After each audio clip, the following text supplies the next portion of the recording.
ये कुछ प्रश्न हैं जो बोर्ड एग्जाम इंटरमीडिएट अवकल समीकरण के हैं, जिसमें कोटि और घात पूछा जाता है। ये प्रश्न 1 नंबर में एमसीक्यू में या 1 नंबर में हल करने के लिए पूछा जाता है।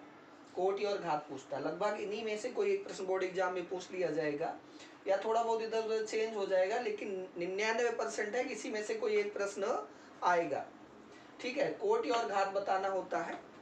कोटि और घात, जैसे इसमें बात करें, कोटि क्या होता है, घात क्या होता है। कोटि जितनी बार अवकलन किया गया हो, किसी भी फंक्शन का जितनी बार अवकलन किया गया हो वही उसकी कोटि कहलाती है। जैसे 2 बार अवकलन हुआ है, कोटि इसकी 2 हो गई। ये 3 बार अवकलन किया गया है, इसलिए इसकी कोटि 3 हो गई। ये 3 बार अवकलन किया गया, इसकी कोटि 3 हो गई।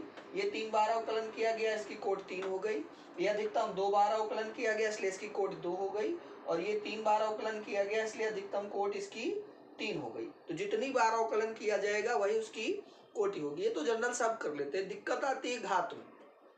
तो घात की अगर बात करें तो जो अधिकतम कोटि होगी उसके ऊपर जो पावर लिखा गया होगा वही उसकी घात मानी जाएगी। याद रखना है, जो कोटि है, कोटि की जो अधिकतम पावर है वही उसकी घात है। जैसे यहाँ पर अगर बात करें तो सबसे पहले इसको हमें अवकल समीकरण को चेंज करना पड़ेगा। ये करणी घात 4 लिखा हुआ है, इसको बदलने के लिए हम क्या करेंगे, इस 4 को जब इधर भेजेंगे तो ये हो जाएगा d2i ऑफ dx स्क्वायर का होल पावर 4 हो जाएगा, x प्लस dy/dx का होल स्क्वायर हो जाएगा। ठीक है, तो उस हिसाब से इसकी जो कोटि बनेगी 4, और जो घात बनेगी वो बनेगी, कोटि बनेगी 2 और जो घात बनेगी वो बनेगी 4, क्योंकि 2 बार अवकलन किया गया कोटि और घात आ गया 4। ये बहुत इंपॉर्टेंट प्रश्न है और ये बहुत इंपॉर्टेंट प्रश्न है, क्योंकि दोनों में ऐसी समस्याएं हैं। अब जैसे ये है d2i ऑफ dx स्क्वायर, अब देखो यहाँ 1/5 लिखा हुआ है, और ये जब इधर आएगा तो यहाँ पावर 5 बन जाएगा और यहाँ y प्लस dy/dx हो जाएगा।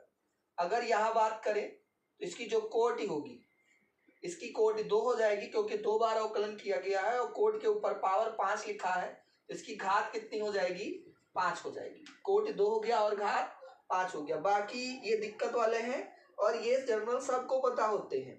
अधिकतम 2 बार अवकलन किया गया है, इसलिए इसकी कोटि जो है वो 2 है, और कोटि के ऊपर पावर 3 लिखा हुआ, जबकि 5 बड़ा है, लेकिन 5 नहीं लेना है, क्योंकि कोटि 2 है, उसके ऊपर पावर 3 लिखा गया है, इसलिए इसकी जो घात होगी वो 3 होगी।